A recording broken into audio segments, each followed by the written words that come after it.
बिस्मिल्लाहिर्रहमानिर्रहीम। आज हम एक्सरसाइज 1.4 का क्वेश्चन नंबर 1 स्टार्ट करने लगे हैं, जिसमें हमें पास जो क्वेश्चन नंबर 1 में पूछ रहा है वो पूछ रहा है which of the following products of matrix is conformable for multiplication. मतलब कि वो हमसे पूछ रहा है कि कौन से मैट्रिक्स हैं जो आपस में मल्टीप्लाई हो सकते हैं, क्योंकि हमेशा बहुत से कॉलम आपस में मल्टीप्लाई नहीं होते। तो हमने उसको बताना है कि ये का जो मैट्रिक्स हमें दिए गए हैं ये आपस में मल्टीप्लाई हो सकते हैं या नहीं। तो सबसे पहले हम क्वेश्चन नंबर 1 का पार्ट 1 करेंगे। इसमें हमें सबसे पहले ये हम इस कॉलम जो पहला मैट्रिक्स ये इसको ए मैट्रिक्स का नाम दे देते हैं और इस मैट्रिक्स को बी मैट्रिक्स का नाम दे देते हैं। और यहाँ पर हम सबसे पहले देखेंगे जो को पहला मैट्रिक्स होगा उसमें कॉलम की तादाद कितनी है। कॉलम की तादाद हमेशा हम ऊपर वाली सिमत में होती है। या तो हम देखते हैं 1, ये एक हो गई और ये 2, मतलब कि 2 कॉलम है इसमें। तो इसमें हम लिख देंगे call A matrix has 2 column, has 2 column. और अब हम दूसरे पे आ जाएंगे। दूसरे में हमने कॉलम नहीं देखने, रो देखनी है, रो कितनी है। देखें यहाँ पर रो इस तरफ हमेशा यूँ वर्टिकल शक्ल में होती हैं। तो ये एक वाह हो गई ये और दूसरी ये हो गई, मतलब कि 2 रोज हैं। तो हम लिख देंगे बी मैट्रिक्स हैज़ 2 रो।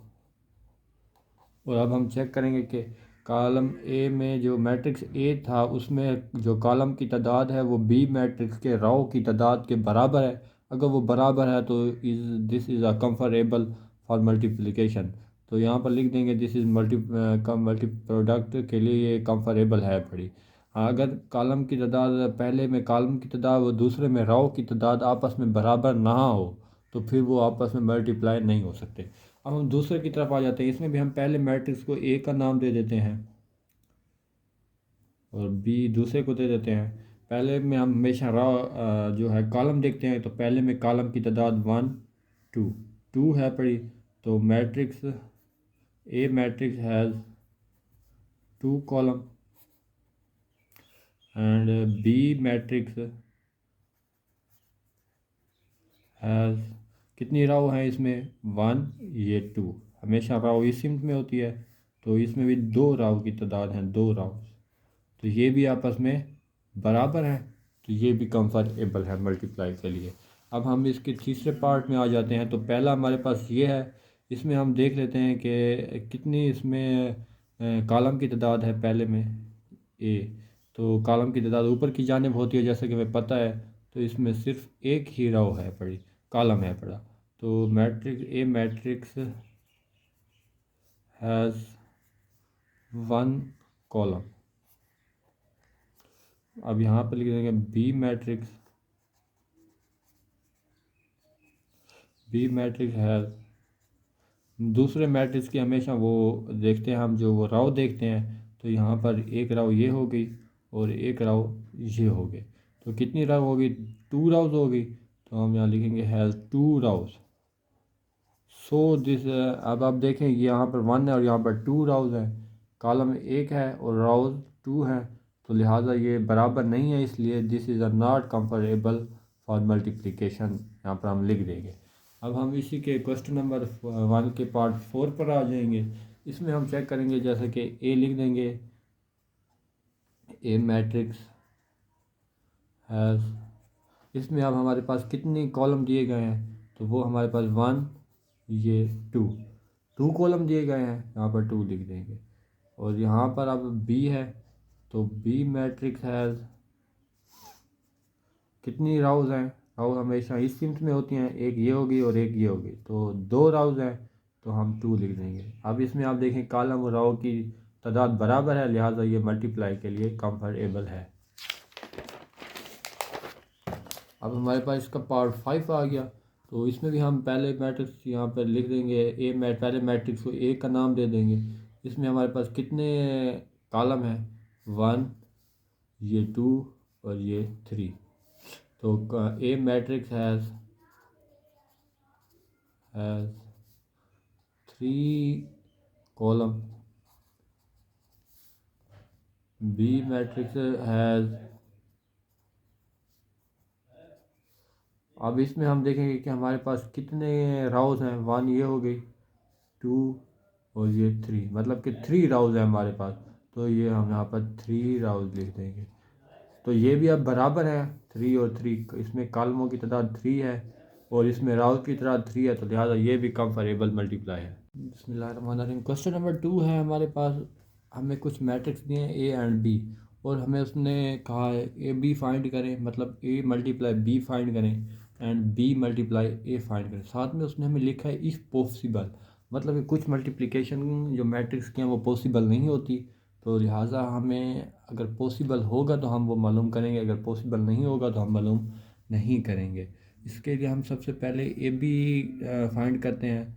तो यहाँ पर लिख देते हैं A B is equal to, A B में अगर ए पहले आ रहा है तो ए हम यहाँ पर 3 0 -1 2 ये लिख देंगे, और बी बाद में आ रहा है तो 6 5 लिख देंगे। अब हमें जैसे पता है कि वो मल्टीप्लाई हो सकते हैं जिसमें पहले जो मैट्रिक्स है उसमें कॉलमों की तादाद दूसरे में राव की तादाद के बराबर हो। तो यहाँ पर हमारे पास कॉलम की तादाद कितनी है, 1 ये होगी और ये 2 होगी, मतलब कि 2 हमारे पास इसमें कॉलम की तादाद है। और दूसरे में राव की तादाद कितनी है, 1 ये हो गई और ये 2 हो गई, मतलब कि 2 राव की तादाद है हमारे पास। तो ये दोनों बराबर है, कॉलमों की तादाद यहाँ पर और इधर राव की तादाद बराबर है, तो सो इट्स पॉसिबल। तो हम अब इसको हल सोल्व करते हैं। अब यहाँ पर पहला वर्ड इसके पहले वर्ड से मल्टीप्लाई होगा, 3 × 6, और यहाँ पर प्लस का निशान आएगा, और इसका दूसरा वर्ड इसके इस कॉलम के जो पहला कॉलम होगा उसके दूसरे वर्ड में मल्टीप्लाई होगा। तो पहला वर्ड इसका 0 है और इसका पहले कॉलम का दूसरा वर्ड कौन सा है, 5 है, तो ये आपस में मल्टीप्लाई होगी। बस अब ये हो गया। अब दूसरी लाइन शुरू करेंगे। इसका जो पहला वर्ड है इसके कॉलम के पहले वर्ड से मल्टीप्लाई होगा, -1 है तो ये 6 से मल्टीप्लाई होगा। इसका पहला वर्ड दूसरे का मैट्रिक्स के पहले वर्ड के मल्टीप्लाई होगा, और इसका दूसरा वर्ड यहाँ पर प्लस लिख के इसके दूसरा वर्ड जो कॉलम का दूसरा वर्ड होगा उससे मल्टीप्लाई होगा, तो 2 × 5 आ जाएगा। 6 × कितना होगा, 3 हमारे पास, 6 × 3 हमारे पास 18 हो जाएगा, प्लस 5 × 0 0 का 0 आ जाएगा, 6 × -1 तो -6 आ जाएगा, प्लस 5 × 2 हमारे पास 10 हो जाएगा। तो यहाँ पर लिख देंगे इसका आंसर, यहाँ पर 8 हो जाएगा, और 6 में से 10 गया तो हमारे पास सिर्फ 4 बचेगा। ये हमारे पास आंसर आ गया ए बी का। अब हमारे पास बी ए फाइंड करेंगे, तो बी ए लिख देते हैं, और बी का जो मैट्रिक्स है वो हम यहाँ पर लिखेंगे 6 और ये 5 हो गया, और यहाँ पर ए मैट्रिक्स हमारे पास क्या है, 3 0 -1 एंड 2। सबसे पहले हम चेक करेंगे कि ये पॉसिबल है या नहीं। तो हमें पता है कि पहले जो मैट्रिक्स होता है उसमें हमें जो कॉलम की तादाद चेक करनी होती है, कॉलम की तादाद कितनी है। यहाँ पर ये देखिए ऊपर की जानिब हमेशा कॉलम होते हैं, तो इसमें कॉलम की तादाद 1 है, और राव की तादाद कितनी है, राव की तादाद दूसरे में हमें राव की तादाद देखनी होती है, तो 1 और ये 2, मतलब कि 2 राव की तादाद है। तो लिहाजा ये बराबर नहीं है, क्योंकि इसमें जो कॉलमों की तादाद हो दूसरे में राव की तादाद के बराबर हो तो ये पॉसिबल होता है मल्टीप्लाई। तो ये हम लिख देंगे it's not possible, it's not possible. Question number 2 है, हमें उसने कहा है कि फाइंड द फॉलोइंग प्रोडक्ट, मतलब कि इनको मल्टीप्लाई करें, उसका जो प्रोडक्ट आंसर है वो हम मालूम करें। तो हमने जो 2 मैट्रिक्स दिए गए हैं, हम सबसे पहले पहला हमारे पास पार्ट है जो हम यहाँ पर लिख दिया है, हम इन दोनों को हम मल्टीप्लाई करेंगे। जैसे कि हमें पता है कि पहली राव को दूसरे मैट्रिक्स की कॉलम से मल्टीप्लाई करते हैं। तो यहाँ पर ये हमने डाल दिया, पहला वर्ड कौन सा है, 1 है, तो इसी मल्टीप्लाई होगा 4 के साथ, 1 × 4, पहला वर्ड दूसरे के पहले वर्ड से मल्टीप्लाई होगा, और प्लस का निशान आएगा, और 2 × दूसरा जो मैट्रिक्स होगा उसके जो कॉलम के दूसरे वर्ड से मल्टीप्लाई होगा, तो 2 × इसके कॉलम का दूसरा वर्ड कौन सा है, 0 है, तो 0 से मल्टीप्लाई होगा। यहाँ पर मैट्रिक्स क्लोज। हमारे पास 1 मल्टीप्लाई 4 4 आ जाएगा, प्लस 2 मल्टीप्लाई 0 0 हो जाएगा। तो इसका आंसर क्या आएगा? 4 ही आएगा। 2 है इस क्वेश्चन का, तो ये हम सबसे पहले मल्टीप्लाई कर लेंगे इनको। यहाँ से स्टार्ट करते हैं। इसका पहला वर्ड, इसके जो पहले वर्ड से मल्टीप्लाई होगा 1 मल्टीप्लाई 5, प्लस इसका दूसरा वर्ड, इसकी पहले जो मैट्रिक्स होगा उसका राव का जो दूसरा वर्ड होगा वो दूसरे मैट्रिक्स के कॉलम के दूसरे वर्ड से मल्टीप्लाई होगा। तो इसका ये पहला वर्ड है, दूसरा वर्ड है 2 है, और इसकी जो दूसरे कॉलम मैट्रिक्स का कॉलम का दूसरा वर्ड है वो -4 है। तो ये मल्टीप्लाई होंगे, साथ में प्लस का निशान आएगा, और 5 मल्टीप्लाई 1 5 आ जाएगा। 4 मल्टीप्लाई 2 हमारे पास कितना आ जाएगा? -8, क्योंकि साथ में माइनस था तो -8 आ गया। ये हमारे पास -3 सिंपली बचेगा, और इसका आंसर आ जाएगा। हमारे पास पार्ट 3 है, तो सबसे पहले इसको मल्टीप्लाई कर लेते हैं हम। इसका पहला वर्ड इसके पहले वर्ड से मल्टीप्लाई होगा, -3 मल्टीप्लाई 4 हो जाएगा, प्लस का निशान आएगा, और इसका दूसरा वर्ड कौन सा है? 0, और इसके दो कॉलम का दूसरा वर्ड है वो है 0, तो ये 0 मल्टीप्लाई 0 हो जाएगा। अब 4 मल्टीप्लाई 3 12 हो जाएगा, और साथ में निशान आएगा 12, प्लस ये 0 मल्टीप्लाई 0 आएगा। अब हमारे पास क्या बचेगा? -12 ही बचेगा, क्योंकि 0 प्लस होकर वही आ जाएगा। अब इसके पार्ट 4 की तरफ चलते हैं। इसका पहला वर्ड 6 है और इसका पहला वर्ड 4 है, तो 6 मल्टीप्लाई 4 होगा, प्लस का निशान आएगा, और इसके बाद इसका दूसरा वर्ड इसके कॉलम के दूसरे वर्ड से मल्टीप्लाई होगा। -0 है, लेकिन 0 के साथ माइनस लिखते नहीं है, लेकिन उन्होंने हमें क्वेश्चन में दिया तो हम लिख देते हैं। अब 6 मल्टीप्लाई 4 कितना हो जाएगा? 24, और 0 मल्टीप्लाई 0 0 ही आएगा। ये हमारे पास सिंपली 24 इसका आंसर आ जाएगा। अब इसके पार्ट 5 की जानिब चलते हैं, जो थोड़ा सा बड़ा है वो अब हम इसके सबसे पहले इसका जो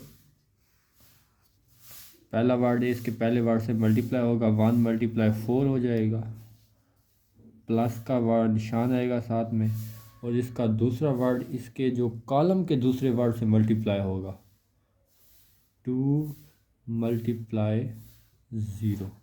ये एक वर्ड बन गया। अब हमारे पास यहाँ पर आ जाएंगे। अब यहाँ पर हम आएंगे, और इसमें फिर ये 1 मल्टीप्लाई 5 होगा, और 2 मल्टीप्लाई -4 होगा, प्लस का निशान आएगा, 2 मल्टीप्लाई -4 होगा। बाकी जो क्वेश्चन थे उनमें हमारे पास सिर्फ एक ही कॉलम था ना, एक ये और एक ये है, यहाँ पर 2 कॉलम है पड़े, बाकी में हमारे पास 1 नहीं होता था, इसलिए वो सिर्फ एक ही जगह पर लिखा जाता था। लेकिन यहाँ पर 2 हैं, तो इस वजह से पहला हमारे पास यहाँ आएगा पहले, और यूँ, और दूसरी जब राउ में स्टार्ट करेंगे तो वो इधर आ जाएगा। अब हम फिर यहाँ पर करते हैं, यहाँ पर -3 है, तो ये मल्टीप्लाई होगा 4 के साथ, और प्लस का निशान आएगा, इसका दूसरा वर्ड 0 है, तो ये मल्टीप्लाई होगा 0 के साथ। अब हम फिर इधर आ जाएंगे, दूसरे इसकी वही राव होगी, और ये इसका कॉलम ये वाला होगा, तो ये हम यहाँ पर लिखेंगे। इसका पहला वर्ड -3 है, तो ये अब 5 से मल्टीप्लाई होगा, यहाँ पर प्लस का निशान। अब ये 0 है, तो 0 मल्टीप्लाई -4 होगा। अब हमारे पास आ जाएगा 6, तो 6 मल्टीप्लाई 4 होगा, इसका पहला वर्ड और उधर से वो पहला वर्ड, प्लस का निशान आएगा। यहाँ पर फिर दूसरा वर्ड का है -1 है, और इसका जो दूसरा वर्ड आ जाएगा वो है 0, ये 0 आ जाएगा। ये मुकम्मल हो गया। अब हम इसका यहाँ पर आ जाएंगे, और इसको यहाँ से 6 के इसको 5 के साथ मल्टीप्लाई करेंगे। 6 मल्टीप्लाई 5 प्लस -1 है, तो -1 मल्टीप्लाई माइनस ये वाला 4 -4। अब इनको सिंपली हम सोल्व कर लेंगे, मतलब कि जो प्लस होंगे तो प्लस कर लेंगे। 4 मल्टीप्लाई 1 4, प्लस 2 मल्टीप्लाई 0 0 आ जाएगा, 5 मल्टीप्लाई 1 5 आ जाएगा, 2 मल्टीप्लाई 4 बोले कि माइनस का 4 है तो -8 आएगा। अब 4 मल्टीप्लाई 3 हमारे पास 12 हो जाएगा, लेकिन निशान 12 का आएगा, माइनस का आएगा। 0 मल्टीप्लाई 0 0 ही आएगा। 5 मल्टीप्लाई 3 15 आ जाएगा, लेकिन माइनस का 15 आएगा। 4 मल्टीप्लाई 0 प्लस 0 का 0 आ जाएगा। 6 और 4 कितना हो जाएगा हमारे पास 24 प्लस -1 मल्टीप्लाई 0 0 हो जाएगा। 5 और ये 5 और 6 30 और -4 और -1 माइनस माइनस हमेशा मल्टीप्लाई होंगे तो वो एक दूसरे के साथ प्लस हो जाते हैं, तो ये हमारे पास प्लस का 4 आ जाएगा। अब इनको प्लस कर लेंगे हम। 4 ये हमारे पास -3, ये -12, ये -15 आ जाएगा, ये हमारे पास 24 का 24 आ जाएगा और ये 34, ये हमारे पास आंसर आ जाएगा इसका।